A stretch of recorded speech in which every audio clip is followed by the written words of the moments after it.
We're really good at being stoic. And so when you see someone, you don't know necessarily they are struggling. I'm Brandon Curry, and I'm a firefighter. I truly, I love my job. I love the camaraderie and the connections that I get with the crews. I love being in the halls, and I love that part. And I love the challenge of this new role that I'm in. I work half-time. I work in the fire hall, and I'm a firefighter on the truck and kind of do whatever it needs to be done that day. I'm a driver. I can be on the back of the truck. And then when I'm not in the fire halls as a firefighter, I step out into one of the two mental health and wellness coordinators. And so what we do is we're trying to educate, normalize, and just bring the resources to our firefighters as easy as possible and make it normal for people to reach out for help. Perfection.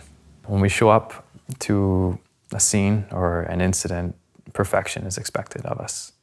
We have to know what we're doing. We have to be calm. We have to be stoic. We have to be all these things so we can let the patient or whoever we're dealing with know that we have things in control. When the pandemic hit, everything had to change, so we had to relearn everything. We had to relearn the fact that you'd get off the truck and you'd open the door and you'd go and grab your medical kit, but now you're also putting on a full hazmat suit to go into a call.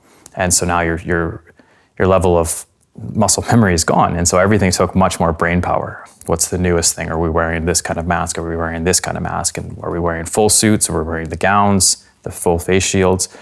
We still went to cardiacs, we still went to fires, we still went to overdoses. We hit the heat dome. And then we had now back into the opioid crisis getting worse, and we're at our highest levels of calls we've ever seen. We as a fire crew, we're close, we're family. And when we come to work, we work together, we work closely together, we eat together, we drill together, we work out together. Everything is a bonding experience. It's an incredibly powerful tool to have when we are going to bad calls.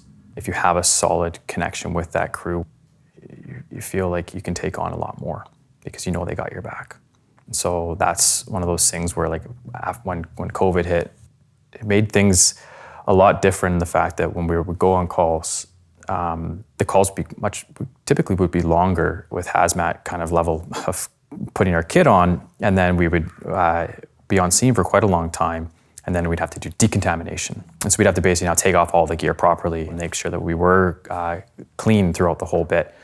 When you have overdoses and you have cardiac arrests and you've got ones where you have to pull people out of situations where you are getting physical, your goggles are fogging up, and you're making sure that your gloves aren't going to break. You're not, your mask's on tight and things like that. And so you're kind of, it adds a whole different level of complexity to a call, because again, you're working on someone doing CPR, and you're just focused now, okay, I can't see anything now because I'm working and my eyes are now causing sweat, and so now my goggles are fogged up, and I'm basically now tap me on the shoulder and guide me away from the patient, and now I can clean my goggles and we'll put the next person in. So it just added a next level of stress where, well, this person could have COVID and we could be exposed to it, and now we're bringing it back to the halls, we're bringing it back to now other crewmates, and we're bringing it back to our families as well too. So that definitely added a weird kind of dynamic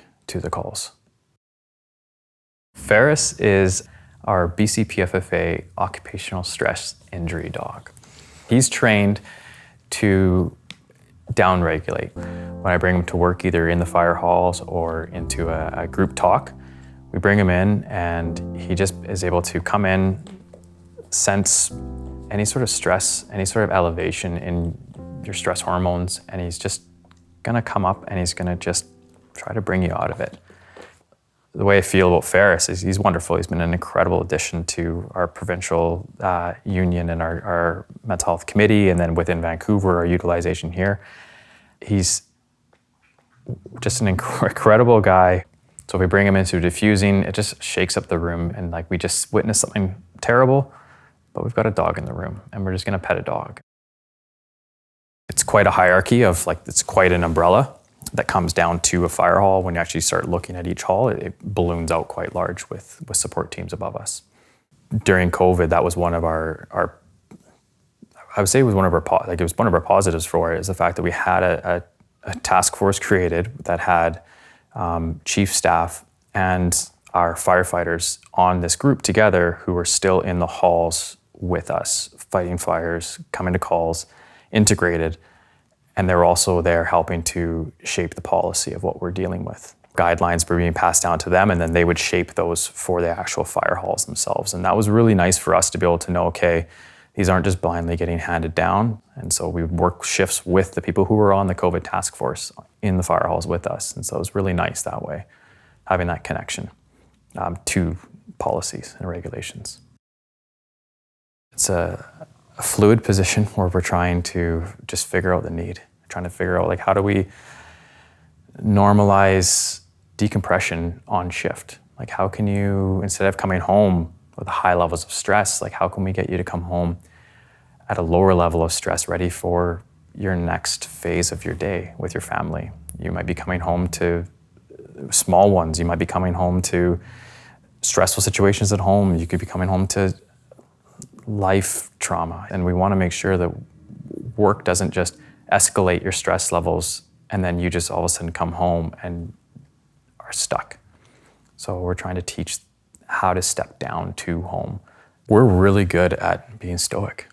So when you see me at work, you see other coworkers at work, we all seem fine because we're stoic and we're on shift. We're doing our job that we know how to do, and it works really well in the fire hall. It keeps us safe. Coming back to the hall, we'll carry that stoicism. And so when you see someone, you don't know necessarily they are struggling.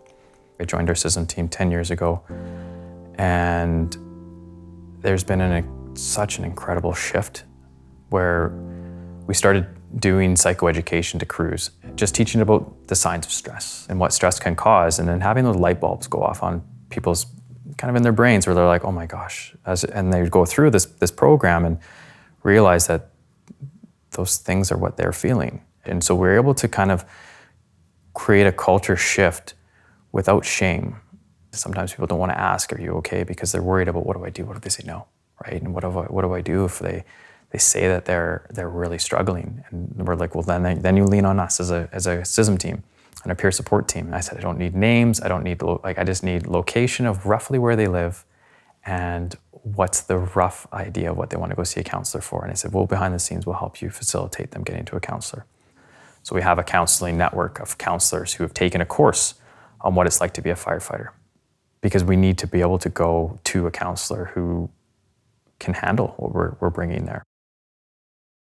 It's nice to hear from a counselor knowing that they understand you, but to hear from a fellow firefighter, a fellow first responder, to know that what you've just told them as your story was normal for the reaction that I had, it just removes the shame from it. And then from that, you can start to actually just deal with the actual trauma.